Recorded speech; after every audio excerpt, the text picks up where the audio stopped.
Friends, welcome back to the channel. ಅಜ್ಜಿ ಆರೋಗ್ಯ ಮನೆಮದ್ದು. ಅಜ್ಜಿ ಮನೆಮದ್ದು ಟಿಪ್ಸ್ಗಳು 21. ಮೊದಲನೇದಾಗಿ ನೋಡ್ಕೊಂಡು ಬರೋಣ. ಹುಬ್ಬುಗಳು ಕಪ್ಪಾಗಿ ಇರಲು ಹರಳೆಣ್ಣೆ ಹಚ್ಚಿ. ದಪ್ಪ ಮತ್ತು ಕಪ್ಪು ಹುಬ್ಬುಗಳು ನಿಮ್ಮದಾಗುತ್ತದೆ. ಹೆಚ್ಚು ಹೊತ್ತು ಮಲಗುವುದರಿಂದ ದೇಹದಲ್ಲಿನ ಜಡತ್ವ ಉಂಟಾಗುತ್ತದೆ. ದಾಳಿಂಬೆ ತಿನ್ನುವುದರಿಂದ ಕರಳಿನ ರೋಗಗಳು ಬರುವುದಿಲ್ಲ. ಪ್ರತಿನಿತ್ಯ ಟೊಮೊಟೊ ರಸವನ್ನು ಮುಖಕ್ಕೆ ಹಚ್ಚುವುದರಿಂದ ಬಂಗು ಮಾಯವಾಗುತ್ತದೆ ಮತ್ತು ಗ್ಲೋ ಬರುತ್ತದೆ. ಹಸಿ ಆಲೂಗಡ್ಡೆ ತುಂಡಿನಿಂದ ಮುಖವನ್ನು ಉಜ್ಜುವುದರಿಂದ ಮುಖದಲ್ಲಿರುವ ಕಪ್ಪು ಕಲೆಗಳು ಮಾಯವಾಗುತ್ತವೆ. ದ್ರಾಕ್ಷಿಯನ್ನು ತಿಂದ ನಂತರ ನೀರು ಕುಡಿಯಬೇಡಿ, ಇದರಿಂದ ಭೇದಿ ಆಗುವ ಸಾಧ್ಯತೆ ಹೆಚ್ಚು. ನಾವು ಯಾವಾಗಲೂ ಹೊಕ್ಕಳಿಗೆ ಎಣ್ಣೆಯಿಂದ ಮಸಾಜ್ ಮಾಡೋದ್ರಿಂದ ನೂರಾರು ಕಾಯಿಲೆಗಳಿಗೆ ಇದು ರಾಮಬಾಣ ಮಾಡುತ್ತದೆ. ಹಾಲು ಕುಡಿದ ನಂತರ ಖರ್ಜೂರ ತಿಂದರೆ ಮೆದುಳಿನ ಒಂದು ಆರೋಗ್ಯ ಹೆಚ್ಚಾಗುತ್ತದೆ, ಅಂದರೆ ಚುರುಕುಗೊಳ್ಳುತ್ತದೆ. ಊಟ ಮಾಡುವಾಗ ಹೆಚ್ಚು ನೀರು ಕುಡಿದರೆ ಉಗುರುಗಳು ದುರ್ಬಲಗೊಳ್ಳುತ್ತದೆ. ತಣ್ಣೀರು ಕುಡಿದು ಚಹಾ ಕುಡಿಯಬೇಡಿ.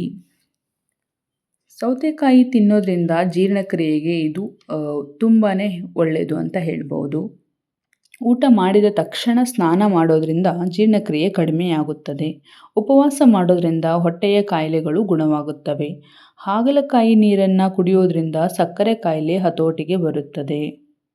ಈರುಳ್ಳಿ ಪೇಸ್ಟನ್ನು ಎಣ್ಣೆ ಜೊತೆ ಸೇರಿಸಿ ಕುದಿಸಿ ಕೂದಲಿಗೆ ಹಚ್ಚೋದ್ರಿಂದ ಕೂದಲು ದಷ್ಟಪುಷ್ಟವಾಗಿ ಬೆಳೆಯುತ್ತವೆ. ಏಲಕ್ಕಿ ಕಾಳನ್ನು ಬಾಯಲ್ಲಿ ಇಟ್ಟುಕೊಳ್ಳುವುದರಿಂದ ಬಾಯಿಯ ದುರ್ವಾಸನೆ ಹೋಗುತ್ತದೆ, ಅಜೀರ್ಣ ಸಮಸ್ಯೆ ದೂರವಾಗುತ್ತದೆ. ಬಿಸಿಲಿನಲ್ಲಿ ಕಪ್ಪು ಬಟ್ಟೆ ಧರಿಸುವುದರಿಂದ ಚರ್ಮದ ಕಾಂತಿ ಕಡಿಮೆಯಾಗುತ್ತದೆ. ಕಪ್ಪು ಎಳ್ಳು ತಿನ್ನುವುದರಿಂದ ಕೂದಲು ಉದ್ದವಾಗಿ ಬೆಳೆಯುತ್ತದೆ. ರಾತ್ರಿ ಕಡಿಮೆ ಆಹಾರ ಸೇವಿಸುವುದರಿಂದ ದೇಹದ ಆರೋಗ್ಯವಾಗಿರುತ್ತದೆ. ಮಜ್ಜಿಗೆ ಜೊತೆಗೆ ಮೆಂತ್ಯ ಪುಡಿ ಸೇರಿಸಿ ಕುಡಿಯೋದ್ರಿಂದ ಮೂಲವ್ಯಾಧಿ ಕಡಿಮೆಯಾಗುತ್ತದೆ. ಬಿಸಿ ನೀರಿಗೆ ಅರಿಶಿಣ ಸೇರಿಸಿ ರಾತ್ರಿ ಕುಡಿಯುವುದರಿಂದ ಚರ್ಮ ರೋಗ ಕಡಿಮೆಯಾಗುತ್ತದೆ.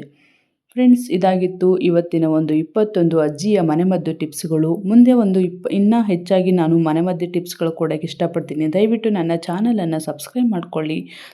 ಈ ಒಂದು ಬ್ಲಾಗ್ ಇಷ್ಟ ಆದರೆ ದಯವಿಟ್ಟು ಲೈಕ್ ಮಾಡಿ, ಸಬ್ಸ್ಕ್ರೈಬ್ ಮಾಡಿ. ಮತ್ತೆ ಒಂದು ಬ್ಲಾಗ್ ಒಂದಿಗೆ ಸಿಗೋಣ. Thank you. Bye bye.